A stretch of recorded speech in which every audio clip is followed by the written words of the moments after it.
Anna tokkotu foon hunda ajjeessa jetti Oromoon. Nama tokkoof nama lamaaf ijoollee biyya Dubaay jedhamanii miskiinni kushiina Arabaa keessa ooltullee kan hojii ofii hojjetullee kan waa takka keessa hin jirrellee hattuu biyya Dubaay ijoollee biyya Dubaay hattuu jedhamanii wajjumaan arrabsaman jechuudha. Oromootiyya waa'een biyya Dubaay kun baay'ateera. Micoota namni wallaaltan hin jirtan hundi keessanuu hin beektan. Hojii ishiis ni beektan. Waan irra deebi'ee isinitti himuu hin jiru. Garuu guyyaa kaleessaa imimmaan miti dhiiga boosisaa turte. Eenyu boosisaa ture? Ilma Oromoo boosisaa ture. Diinaa miti. Diinni Oromoo boochisee hin beeku. Abashaan intala Oromoo boochisee hin beektu. Hawwiin gadi baatee dubbatte malee kan akka hawwii miiliyoona jira biyya Dubaay keessa. Birrii ishii irraa nyaatanii yoo gadi baatee dubbatte sin qabsiisa jechaa ishii doorsisanii waanuma isaan waraqaa qabaniif intala Oromoo akka ashaangulitiitti taphachaa jiran biyya Dubaay keessatti kumaatamaa jira dhugaa quba. Nama hedduu tola oolee jira. Maybe isiidhaan walitti bu'anii wanni kun ta'uu danda'a. Suni waan biraati. Waan biraati. Milkii garuu akka gaafiitti haga ammaatti wanna ni gaafadhe hin jiru. Rakkoo waan kanaa jedhee hin gaafanne garuu kana wal geenne dhaayinee wanni kun akka ta'e. Intala tanaaf Kuno intalli booyaa jirti. Innillee deebisaara. Ati hiriyyaadha wajji rakkoo bal'oo dabarsitanii. Hawwillee nama dawaayyuu irraa fudhate maaltu itti bilbiltee gaafachuu si dhooge? Galtee argaa jirta. Milkii wanni gaafatuu dhabeefani. Haasaa turre keessaan namumaa wajjin nama gurguddaa qabannee dubbiin kun dubbii xiqqoo miti.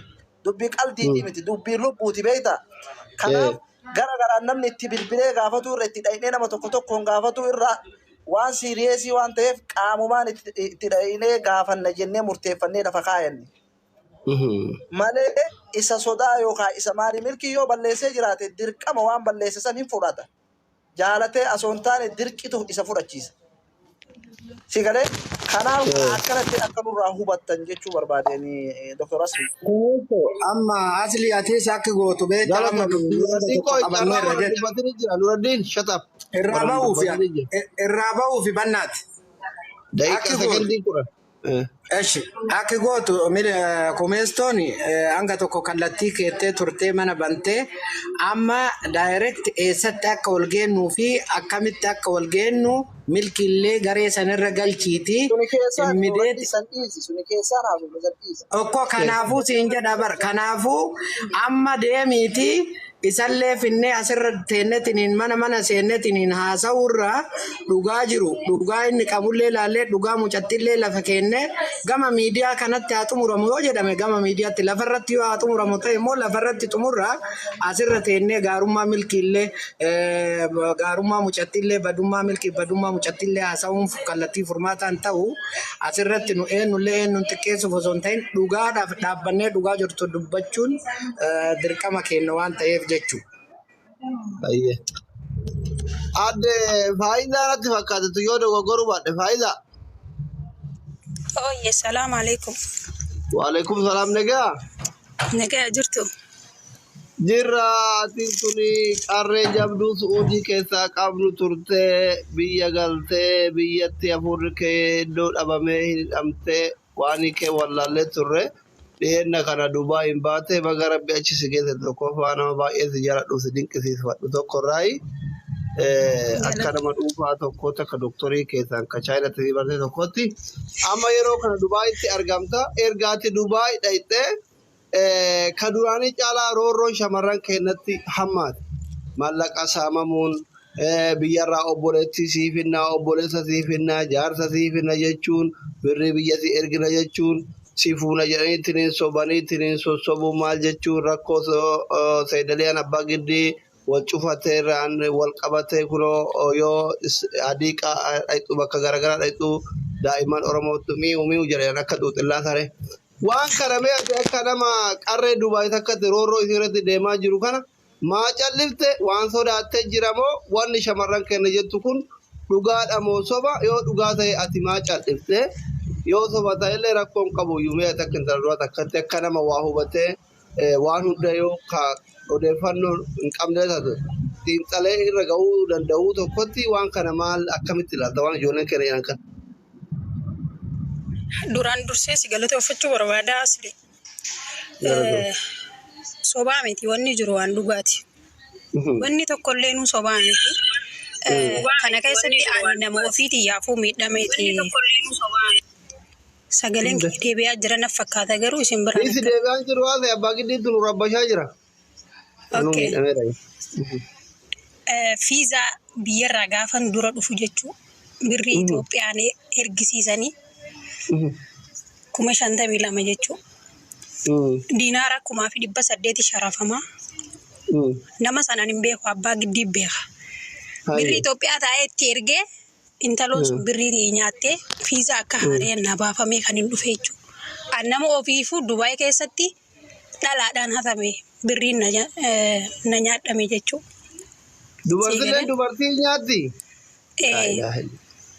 Fiizaan sii baasa jettee birrii fudhattee illim jettee jechuudha. Nama san risiitiin itti ergeen illee ni qabaa, footoo ishiitii fi abbaa manaa ishiillee ni qabaa. Garuu maal godha? Ol ba'ee ammaan tana miidiyaa irratti wanni hundaan dubbatamu sii galee risiitiin itti ergeen illee ni qabaa. Furmaanni jiru. Ijoolleen rakkachuu caalaa wanni nama dhibu hin jiru. Yoo biyyi guutuun akkanumatti kan sodaachifamu kan ta'u ta'e yaa ergan aan dhufe ijoolleen akka rakkachuu furmaata dhiyaate waan ta'eef furmaata isinii fidee dhufeetiin jira shamarran natti as goraadhaan jaan. Shamarran keenya Dubaay maalii jettanii ati yaada kee egereen shamarran keenya Dubaay kun warri hundi hattuudha bakkeen lafa ejjetanii jiru hattuufuu jedhaa jiran ijoolleen dhiirallee egereen shamarran keenya ishiin gargaaraas ni waa tokko dubbadhee bakka shibbee.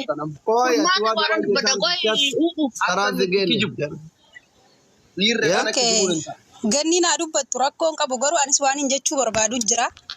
Ati akka nama Dubaay hin jiru tokkotti akka nama hattuun marfamee tokkotti egereen keenya maali jetta egereen shamarran Dubaay maali jetta ganni waa Dubaay jirti miti.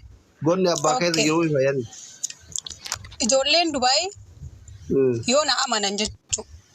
Dhugaa dubbachuuf hojii kana hojjechuuf illee karooran qabu garuu ijoolleen Dubaay amma gana dhiirocheen hundi isaanii adiiqaa keessa yoo na harkan naqaluuf illee taa'uu danda'an jecha kana dubbachuu hiyyaaf.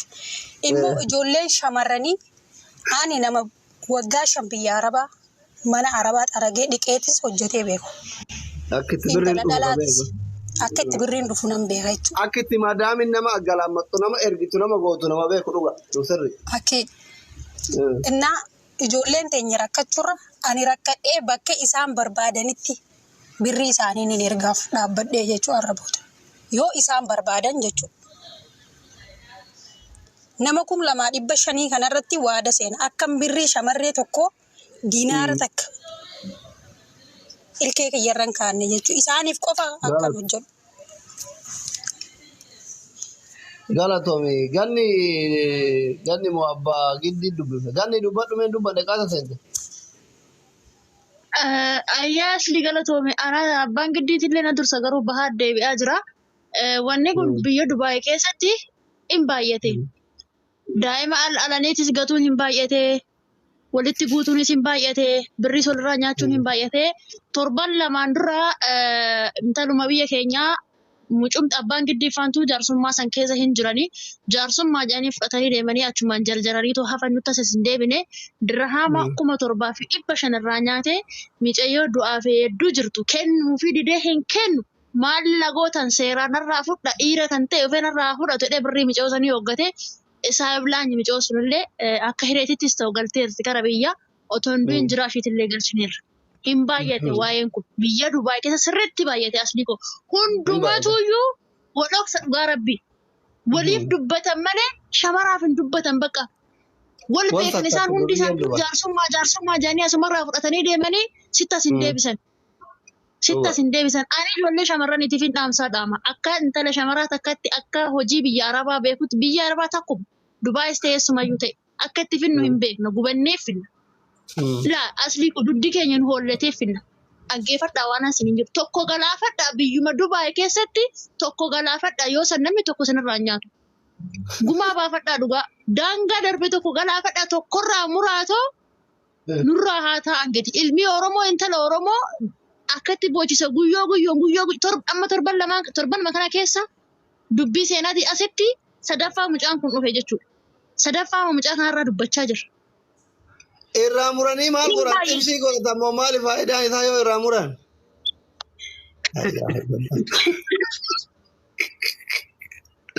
Aboo yaada sirii dubbadhu ijoollee walitti ergitee waliin ficcisiisini yaada furmaata.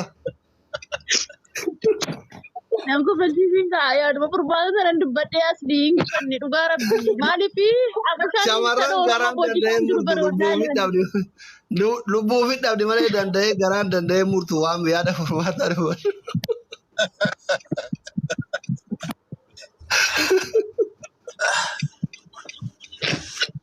Ganni fixattee sibiila kana kolfaa jirti. Asli irra kenne dhugaa rabbi irra kenne beektaa. Xannasa tokkotu foon hundaa jeessa dhugaa ilaa nama sadi nama afur amma hattoonni kuni warra akkatti maqaan isaa guyyoo guyyoon bahaa jiru kun nama afur nama shan nama jahan caallan garuu warra nagaan dalagachaa jirullee karaatti cufanii jiran beektaa. Koppilinkii yeroo jecha godha gaa'e keessattuu ijoollee shamarranii